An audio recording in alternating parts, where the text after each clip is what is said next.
Hello மக்களே, வணக்கம். Welcome back to my channel. நீங்கள் எல்லாரும் நல்லா இருப்பீங்கன்னு சொல்லிட்டு நான் ரொம்பவே நம்புறேன். நானும் ரொம்பவே சூப்பராக இருக்கேன். இன்றைக்கி என்ன வேணும்னு சொல்லிட்டு பார்த்தீங்கன்னா, பணத்தை நான் எப்படிலாம் சேவ் பண்ணலான்னு சொல்லிட்டு தான் இந்த வீடியோவில் நான் பார்க்க போகிறோம். பணம் வந்து வாழ்க்கைக்கு ரொம்ப ரொம்ப ரொம்ப முக்கியம். ஆனால் பணமே வாழ்க்கை இல்லைங்க. அதனால நம்ம பணத்தை எப்படிலாம் செலவு பண்ணாமல் சேமிக்கலாம் வந்து அத்தியாவசிய செலவு பண்ண சொல்கிறேன். ஆடம்பர செலவை வந்து பண்ண சொல்லலைங்க. அதில் நம்மளாம் கொஞ்சம் கொஞ்சமாக நம்ம வந்து காசு சேவ் பண்ணிவிட்டு நம்ம எப்படியும் வாழ்க்கையில் முன்னேறலாம்னு சொல்லிட்டு இந்த வீடியோ சொல்ல போகிறோம். ஃபர்ஸ்ட் ஒன் நான் என்னன்னு சொல்லுவேன்னு பார்த்தீங்கன்னா, நம்ம வீட்டில் சமைச்சு சாப்பிட்டு வெளியே மாதத்துக்கு ஒரு டைம், மாதத்துக்கு 2 டைம் வெளியே சாப்பிட்றதுனால ஒன்றும் பிரச்சனை இல்லைங்க.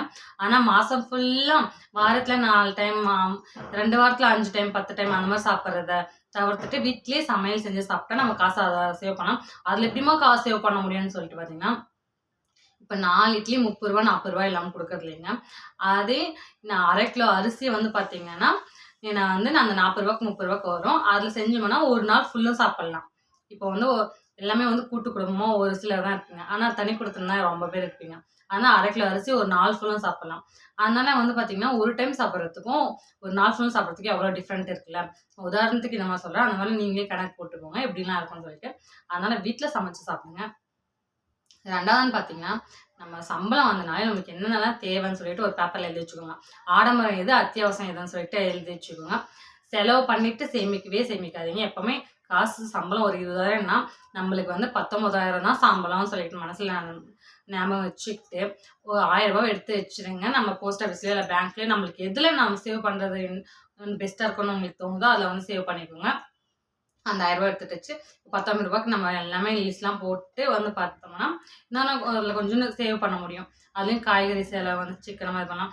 இதெல்லாம் சீக்கிரம் அழுகி போகிற காய்கறி இதெல்லாம் வந்து ரொம்ப நாளைக்கு வரும்னு சொல்லிட்டு பார்த்து யூஸ் பண்ணிவிட்டு காய்கறிக்கு மளிகை சாமான்லாம் கொடுக்குறதுல ஒரு 500 ரூபாய் நம்ம சேவ் பண்ணி நம்ம வந்து போஸ்ட் ஆஃபீஸ்லேயோ இல்லை பேங்க்லேயோ இல்லை நகைச்சிட்டோ இல்லை ஒரு வெள்ளிக்காயினோ அந்த மாதிரிலாம் வாங்கி வச்சுக்கலாம். அதுலேயும் வந்து நம்ம காசு சேவ் பண்ணலாம். 3rd ஒன் என்னன்னு பார்த்தீங்கன்னா, டிவி.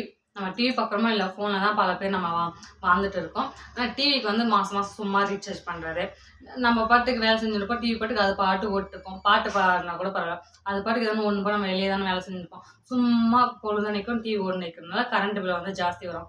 கரண்ட் பில்லும் வேஸ்ட்டு. சும்மா வந்து டிவி அது பாட்டுக்கு நம்ம பார்க்காம ஒன்றுனா இந்த டிவிக்கு ரீசார்ஜ் பண்ணுறது தான் வேஸ்ட்டு. அதனால் வந்து அதுலேயும் நம்ம ஒரு 100, 200 வந்து சேமிக்கலாம்.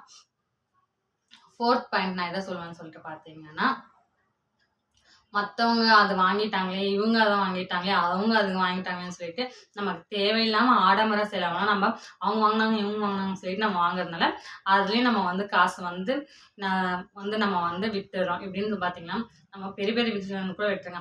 அவங்க ஒரு புடவை வாங்கிட்டாங்க, நாமளும் வாங்கணும். அவங்க ஒரு செருப்பு வாங்கிட்டாங்க, அதனால நாமளும் வாங்கணும். அவங்க ஐப்ரோ பண்ணுறாங்க, அதனால நாமளும் பண்ணணும். அவங்க வந்து நெயில் பாலிஷ் வாங்கினாங்கன்னு சொல்லி நாம மற்றவங்க வாங்குறாங்கன்னு சொல்லிட்டு நாம வாங்குறதுனால ஒரு பிரயோஜனமும் இல்லை. அதுலேருந்து நம்ம வந்து காசுலாம் செலவு பண்ணுறோம். அதையும் நம்ம வந்து கட்டுப்படுத்திக்கணும்னு நம்ம கிட்ட வந்து பார்த்தீங்கன்னா காசை வந்து சேமிக்கலாம். அதில் இருந்தோம்.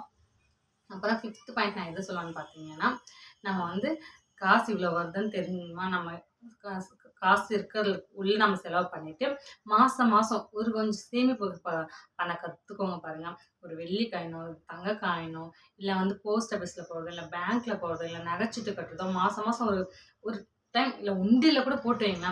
ஒரு நாளைக்கு 5 ரூபாய், 1 ரூபாய் போட்டு வைங்க.